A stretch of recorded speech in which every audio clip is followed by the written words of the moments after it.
बेटी को ही मेहमान न समझा जाए। एक बार जोरदार तालियों से आमंत्रित कीजिए अंकिता तिवारी। आओ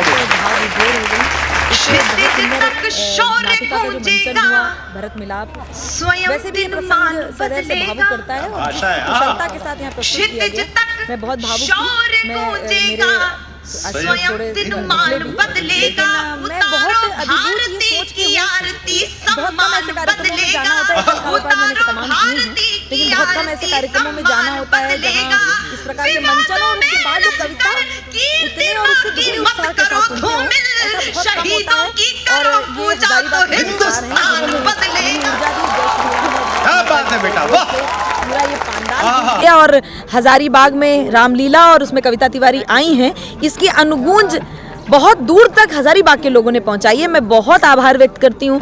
राम के जितने भक्त होते हैं उनके भीतर हनुमान जरूर होते हैं और वही बजरंगबली की कृपा और वही नाद मुझे सुनाई दिया हजारीबाग के तमाम राम भक्तों में। बहुत आभार। मैम, क्या कारण रहा है, क्योंकि आप ज़्यादातर राजनीतिक से रिलेटेड और भक्तिमय से रिलेटेड आप यहाँ जो कवि पंक्ति अपना छंद प्रस्तुत करती हैं, क्या कुछ यही ज़्यादा लोकप्रियता का कारण रहा है क्या? नहीं, पहली बात तो मैं फिर कह रही हूँ कि मैं कभी किसी पार्टी की प्रवक्ता की तरह काव्य पाठ नहीं करती। मैंने किसी व्यक्ति विशेष के लिए कभी कविता नहीं लिखी।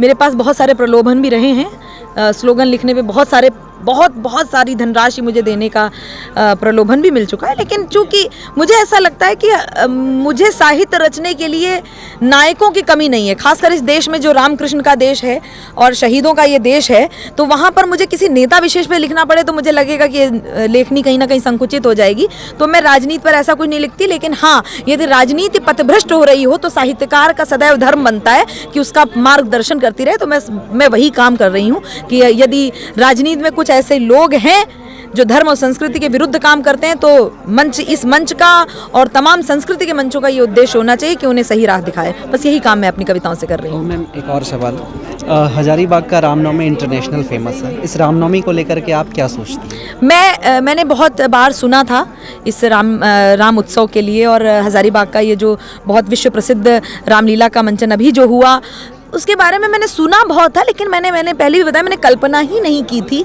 कि इतना उत्साह होता होगा लोगों में।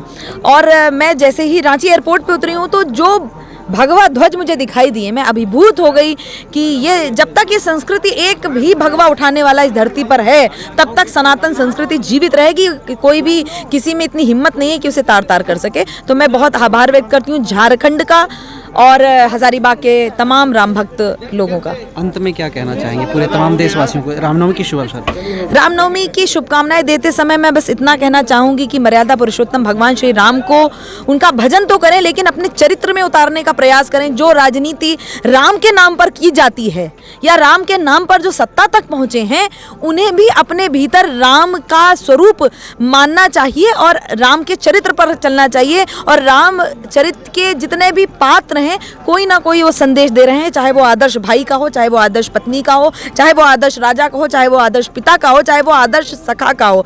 तो प्रत्येक आदर्श को हृदयंगम करके राजनीति को काम करना चाहिए। जिन भरत ने सत्ता का लोभ ना करके केवल जनमानस को पहचान कर अपने बड़े भाई भगवान राम की पादुकाएं सर पर रख ली हों, तो ऐसे में ऐसे आदर्श को, सत्ता को तो अपनाना ही चाहिए कि यदि जनता जिसको चाहेगी बस वही उसके लिए राम है और वही उनके लिए आस्था का केंद्र है। तो मुझे लगता है कि राजनीति को इस बात का आभास होना चाहिए कि केवल राम का भजन करने से काम नहीं चलेगा, राम को आत्मसात करना पड़ेगा। झारखंड की धरती पर पहली बार या फिर दूसरी बार आई है? नहीं, झारखंड की धरती पर कई बार आना हो चुका है। रांची में चूंकि मैंने बताया बहुत सारे अखबार, चाहे वो हिंदुस्तान हो, दैनिक भास्कर हो, दैनिक जागरण हो, तमाम अखबारों के कवि सम्मेलन होते रहते हैं और तमाम संस्थाएं कवि सम्मेलन कराती रहती हैं।